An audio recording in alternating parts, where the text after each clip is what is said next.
Camping gone wrong, story from Reddit. Okay, to understand just how crazy this story is, you will need background knowledge on the four victims. Two men, Rob and Jared, had been best friends since kindergarten and were now in their late 20s. Now, with Rob and Jared being friends so long, they would often go on double dates. Or somehow they'd find girls that were already best friends, which was the case with the other two victims of this crazy night. Natalie and Heather, they were roommates in college and hit it off immediately. The couples, which were Rob and Heather and Jared and Natalie, would always go on double dates. And they all had really good chemistry with each other. So much that they would often get hotel rooms and just drink or smoke together all night. So it was safe to say that they all trusted and felt safe with one another. Natalie's younger sister, whose name was Amy, would often call them polys, which was short for polyamorous. Basically always accusing of her of having this four-way relationship. She one day jokingly said, after going back and forth for a while with Natalie, "Don't let Heather take your man." And even though both of them laughed this off and continued joking around and having a good time, or so it seemed, the jokes had begun to take their toll on Natalie. And later that night in bed, she randomly remembered her sister's words from before. And she began to wonder, is there actually a chance that Jared has feelings for Heather? And over the next few weeks, these thoughts of betrayal and disloyalty would begin to occur more and more. And to make matters worse, the couples are still double dating and getting wasted together.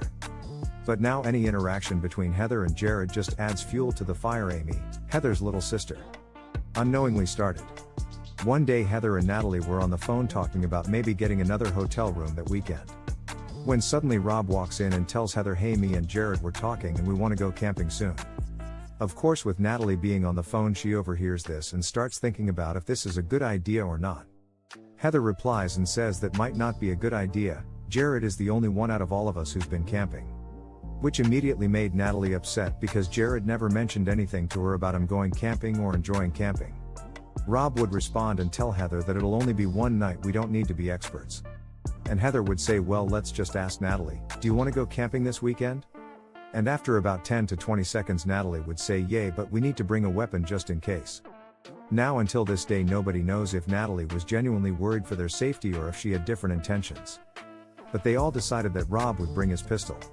Okay, so fast forward to a day before their trip, and Natalie has decided before they leave the campground she's going to confront Heather and Jared. But to do this, she would need to convince and basically force the entire group, including herself, to do shrooms on the night of their trip. And at first they all claimed it was a bad idea, but after a while they gave in. Natalie goes and buys the shrooms from her plug, and she was a little concerned when he said, "Be careful with these, they're really strong," but she decided to ignore his warning and continued with her plan. After this, Natalie decided the best way to take the shrooms would be with a smoothie. On the day of the trip, they all decided to meet up around 4 or 5 p.m. and then finish their smoothies after the campground was set up.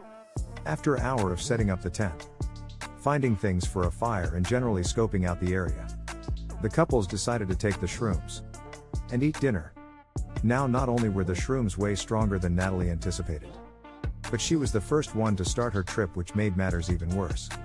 Everyone else who had not yet started to trip were looking at Natalie with a kind of regretful face, because they see how she's acting and know that they took the same drugs and will be the same soon. After another 20 minutes, they've all begun to trip out on these mushrooms. And it's almost nighttime, which means they won't be able to see anything past their campfire or flashlights. Then another hour goes by and Natalie has forgotten all about her plan, because everyone's is starting to get paranoid and every little sound sounds way more intense than it really is due to the influence of these shrooms. After hearing a few more sounds, they all begin to talk about how this was a bad idea and that they shouldn't have done this. And the worst part about it was none of them were able to drive, even if they wanted to just leave and go home.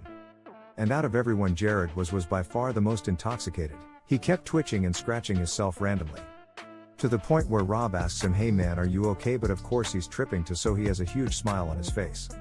Jared then replies, "Yeah man, I'm good." As he notices everyone is staring at him, he realizes all of them are smiling.